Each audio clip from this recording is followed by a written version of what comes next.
Rodríguez. Arturo, buenos días, ¿cómo estás? Muy bien, muchísimas gracias, Alberto. Un placer estar aquí con ustedes por la invitación, donde siempre hay temas nuevos en cuestión migratoria de los Estados Unidos. Sobre todo en esta administración que ya no sabemos ni dónde estamos, que las cosas cambian de un día para otro. Sí, el señor presidente le gusta tuitear a eso de las 3, 4 de la mañana, se le ocurren cosas nuevas y pues ha traído muchas afectaciones a todos los extranjeros que quieren estar aquí en los Estados Unidos y bueno, hay que estar preparados, enterados. Dicen que entonces eso es lo que hace la diferencia, el estar listo, estar preparados en caso de una emboscada. Tienes toda la razón, hay que estar listos, informados y preparados. Y una de las cosas que cambia y que nos llega mucho es la cuestión de DACA, sobre todo con este asunto de que si el caso, si se va para aquí, si se va para allá. Dinos, ¿cuál es la situación actual de DACA? Porque parece que pues, está cambiando constantemente. Sí, si me permites, porque la otra vez hablando de este tema, lo que estaba ocurriendo actualmente, hay gente que no sabe qué es DACA. Me dicen, ¿qué es DACA? O sea, el DACA es un programa que implementa el presidente Obama, en donde le da la oportunidad a jóvenes que fueron traídos desde muy pequeños, que tengan la oportunidad de, más que nada, no ser detenido por las autoridades migratorias, pero a la misma vez que puedan continuar con su vida, que puedan trabajar, seguir estudiando, y se les estuvo otorgando permisos de trabajos. Cuando estos jóvenes podían tener encuentros con las autoridades migratorias, presentaban el permiso de trabajo y ya estaban emparados de que no los pusieran en procedimientos de deportación.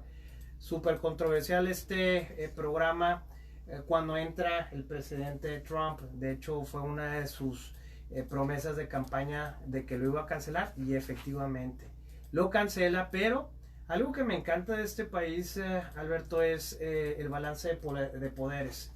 El check and balances es muy claro, muy evidente, y el presidente Trump lo cancela, ya inmediatamente lo demandan. Y ha estado en litigios, ya ha estado en cortes, y precisamente la semana pasada, debido a esa cancelación, la Suprema Corte de Justicia escuchó argumentos por parte de la administración de Trump y gente que estaba en contra de esta cancelación. Va a ser difícil poder convencer a los 9 ministros de la Suprema Corte. A mí me preocupa un poquito porque quizás la tendencia vaya a ser a favor de Trump debido a los 2 últimos ministros que ha asignado este presidente, y quizás eso pueda hacer la diferencia para que puedan cancelar este programa. Pero mientras son peras o manzanas, sí decirle a todos los candidatos que tienen DACA que las oficinas de inmigración lo siguen aceptando, que si van a renovar, que lo hagan, que no se esperen hasta el final, que eso es bien importante. Son $495 lo que cuesta la renovación. No es nada complicado volverlo a mandar, pero sí tener en cuenta que si la persona se ha portado mal, entonces ahí antes que nada es muy recomendable que se asesoren, que se acerquen con un abogado que tenga conocimiento de esta muchacho, esa muchacha, la van a poner ante un juez de inmigración. Correcto. Acabas de mencionar algo bien importante. Mencionas, se puede renovar. Si yo no he aplicado para DACA, es la primera vez, ¿todavía puedo aplicar o no? No, y esa es una aclaración bien importante. Los que jamás lo han tenido, ¿sí? No se les va a dar. O sea, simplemente se va a rechazar. Todas aquellas personas que ya lo han tenido y que por alguna razón no lo han renovado, aunque ya esté expirado su permiso de trabajo, sí lo pueden seguir renovando, no es problema. Pero una vez más, si la persona ya ha tenido alguna situación donde ha sido arrestado y ese arresto implica que pueda negárselo, pero más que nada que lo puedan poner en procedimientos de deportación, es ahí cuando no es conveniente que hagan el gasto. Es como ponerse de pechito y que se pongan la soga al cuello y los manden directamente a los centros de detención. Entonces puede resultar en una orden de remoción si aplico por primera vez. No necesariamente, o sea, si aplicas por primera vez simplemente te lo van a rechazar. Yo me preocuparía por aquellos que se han portado mal. Okay. Y sabes algo muy importante, la mayoría de estos jóvenes se les olvida que son mexicanos o que son extranjeros. Muchos de ellos inclusive hasta no hablan correctamente el español. Correcto. Tienen toda su vida en los Estados Unidos. Y si andas con las personas equivocadas a la hora equivocada, pues quizás sea no tan difícil el que puedan delinquir. Y es ahí abrir la caja de Pandora. Y desgraciadamente no están preparados. Y uno de los, corrígeme si no estoy en lo correcto, uno de los principales requisitos para beneficiarse de DACA es tener un récord limpio, ¿correcto? Pues sí, obviamente para la mayoría de los trámites migratorios se requiere que la persona no tenga antecedentes penales. Ya el Código Migratorio establece quién puede ser admitido, quién no, y qué personas ya estando en los Estados Unidos ameritan que los pongan en procedimientos de deportación. Oye, y ya entrando hablando de procedimientos migratorios y de beneficios migratorios, la gente nos pregunta y está preocupada porque no entienden realmente a qué se refieren con el reglamento de carga pública. La gente se acerca y nos pregunta, estamos hablando de programas de apoyo federales nada más, sí. Los programas estatales cuentan, ¿qué nos puedes decir de eso? También ha sido muy controversial. Voy a regresar un poquito más atrás. El presidente Trump en su campaña prometió la construcción del mentado muro. Afortunadamente no ha sido así. Sabemos que en algunas partes de la nación sí se sigue construyendo, pero yo creo que el señor es demasiado inteligente que de otra manera está imponiendo un muro invisible. Y esto es un ejemplo, el reglamento de carga pública. Regresamos al concepto de balance de poderes. ¿Qué pasó? Lo demandaron. Y ya jueces federales se pronunciaron en este aspecto y dijeron, no, señor Trump, lo que usted está queriendo hacer es ilegal, ¿sí? No debe tener ese tipo de requerimientos porque es sumamente difícil de cumplir. Efectivamente, mucha gente decía, es que ¿cómo voy a poder arreglar residencia si he recibido ayuda por parte del gobierno? O sabes que la ayuda no fue directamente para mí, pero fue para uno de mis hijos. Se escuchó ahí también residentes queriéndose naturalizar, que no iban a calificar por algún tipo de ayuda, ya sea en comida, vivienda o cuestiones de salud. Yo lo que quiero decirle a la gente en este aspecto es que estén tranquilos. Estén tranquilos, por el momento eso no se está aplicando. Sin embargo, algo que me preocupa muchísimo y lo he estado hablando muchísimo, el poder discrecional que actualmente están ejecutando los oficiales consulares en Ciudad Juárez. Y te voy a dar un ejemplo. A ver. En Ciudad Juárez, en el trámite de residencia no permiten la entrada a los abogados, únicamente quien va a arreglar la residencia va a entrar. Contrario a lo que hacen aquí. Aquí sí se puede sin ningún problema. Lo difícil de esto es que muchas veces son personas que no están educadas, que quizás batallen para hilar dos ideas y se meten en cuestiones fiscales, cuestiones laborales, de ingresos, que le preguntan, ¿quién es tu patrocinador? Y la persona dice, pues es un familiar o es una amistad. ¿Y cuánto gana? Entonces, yo lo que quiero decirle a la gente de Juárez, que sí revisen todos los documentos relacionados a la carta de sostenimiento. Pero lo más preocupante no es eso. Lo más preocupante es que están totalmente haciendo un lado la figura del aval. La figura del aval es importantísimo en el trámite de residencia porque es quien se va a hacer económicamente responsable y firma un contrato al llenar la forma I-864, que es la carta de sostenimiento, donde dice, si fulano de tal, al cual yo patrocino, llega a solicitar y se le da ayuda, de esa persona.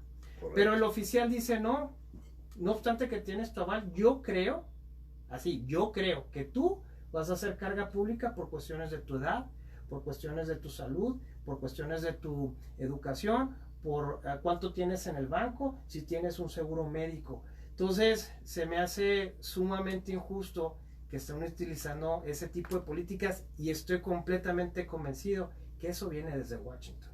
Qué bueno que mencionas eso. Esa es otra cosa también que nos han preguntado y la gente está preocupada porque lo han visto en las noticias y realmente no se le ha dado mucho seguimiento respecto a este asunto de que se pueden negar a visas, imagino, de migrante a personas que no tengan seguro médico. Eso está en el aire, eso se está implementando. Eso No se está implementando, pero se lo están dejando el poder discrecional de un oficial consular que uno no tiene la oportunidad de ver la cara.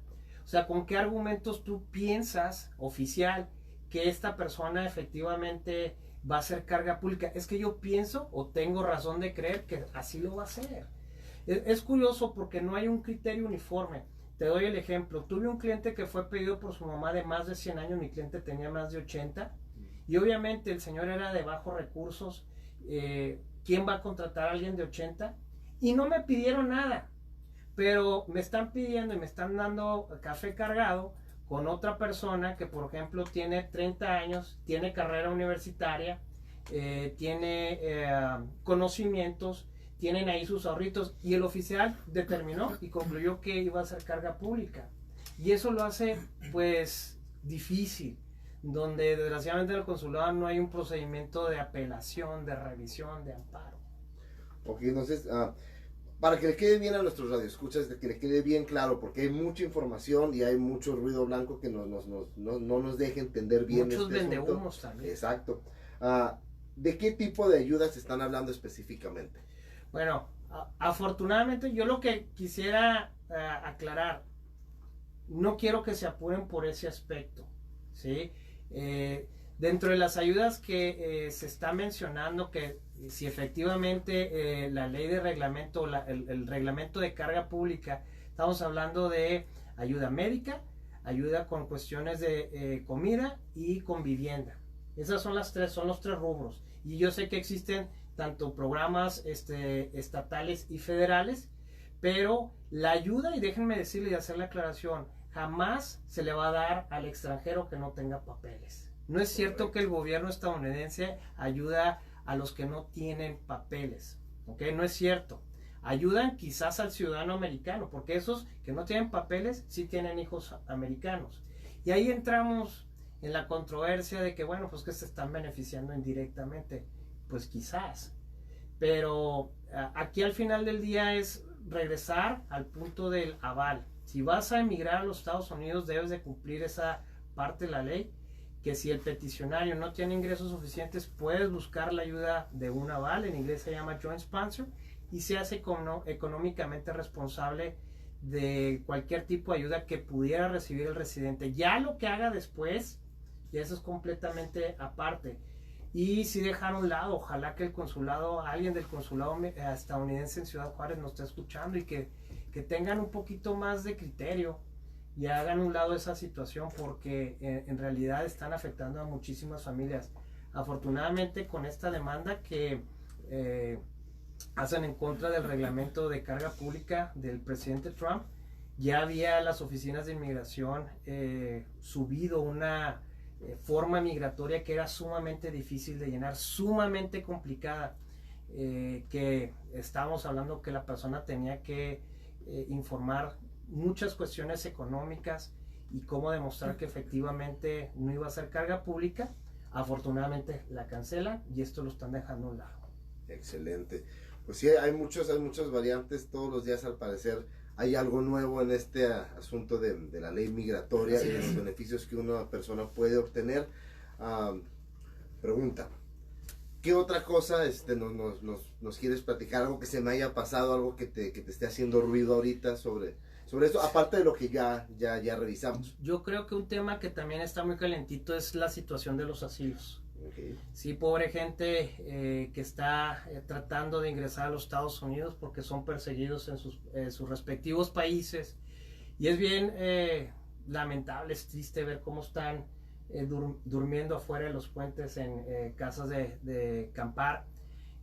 No se la están acabando, es gente que no están acostumbrados a estos climas. A esas personas quiero comentarles, el asilo es sumamente complicado de ganar.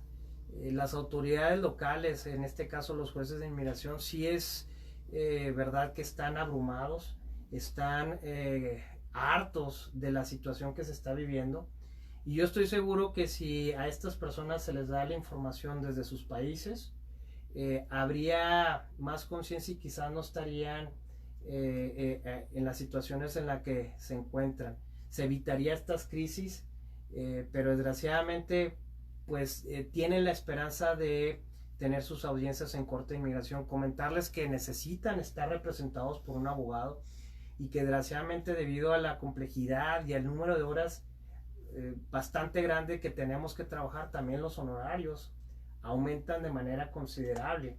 Sí hay organizaciones a nivel local, las Américas, la diócesis, que representan a estas personas, pero tienen un número limitado de personal en el cual no pueden abarcar a todos los solicitantes. Ayer estuve en Corte de Inmigración y había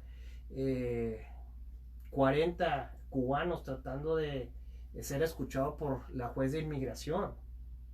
¿Y qué pasa? Pues que no saben que deben de ir representados, porque los jueces se les hace más sencillo llevar un procedimiento a través de un abogado que directamente con la persona. ¿Se puede autorrepresentar? Sí. La diferencia es que los van a hacer pedazos, la diferencia es que ese extranjero desconoce las leyes y el procedimiento. Y los fiscales pues van a hacer su chamba. Al final salen deportados, ya perdieron bastante tiempo. Y antes que nada, pues que un abogado que tenga experiencia, que escuche el fondo del caso para decir, ¿sabes qué? Sí vale la pena. Pero también lo que ellos quieren y lo que no contemplaban es que los están regresando a México bajo el programa de MPP. Y ellos tenían la idea de que al solicitar el asilo los iban a dejar en los Estados Unidos. Y no es así, bien lo sabes tú que estás acudiendo a los centros de detención. Sí han sido muy pocos los casos en donde esos extranjeros, a raíz de la violencia en Ciudad Juárez, quizás los estén dejando aquí en los Estados Unidos, pero han sido muy pocos los casos. Platicaba con un cubano y me decía, es que a mí ya me extorsionaron, fui secuestrado y ahorita ya no sé qué hacer, mi familia pues no es de grandes recursos. Entonces, si la persona viene preparada, quizás tenga más probabilidades de tener éxito y quedarse en los Estados Unidos. Una pregunta, porque esto me lo topo yo muy seguido cuando entrevisto gente. Si a mí me han deportado con anterioridad, ¿soy elegible para solicitar asilo? Sí, sí, pero obviamente que eres elegible para una defensa que se llama withholding of removal, para asilo ya no, por esa deportación. ¿Okay? Y bajo la Convención en contra de la tortura. ¿Okay? Entonces, lo que quiere la persona es pues no regresar a sus respectivos países. Y ayer leí una nota, por ejemplo, que a partir del 16 de julio toda persona que llegue a solicitar asilo, los jueces de inmigración van a tomar la decisión de la Suprema Corte de Justicia, que dice que antes de haber solicitado asilo en los Estados Unidos, tienes que haber solicitado el asilo y haber sido negado en un tercer país. Entonces, todas aquellas personas que ahorita están en espera y que no han ido a los puentes, no han tenido nada, entonces olvídense, porque al llegar a Corte de Inmigración, el juez le va a decir, ¿pediste asilo en otro lado? No, entonces denegado, vas para atrás, basado en esa decisión de la corte más alta de este país. ¿Y estas nuevas políticas cómo afectarían en particular a los mexicanos? Pues mira, al final es para todo extranjero, no nomás es para mexicanos, ahora con la crisis de los centroamericanos, cubanos, ecuatorianos. Entonces, sí tenemos que considerar que no es lo mismo lo que está ocurriendo en Centroamérica con el problema del régimen castrista al problema de los carteles. ¿Okay? Las cifras de decisiones de los jueces de inmigración local para mexicanos en específico es alarmante. Es un porcentaje extremadamente bajo.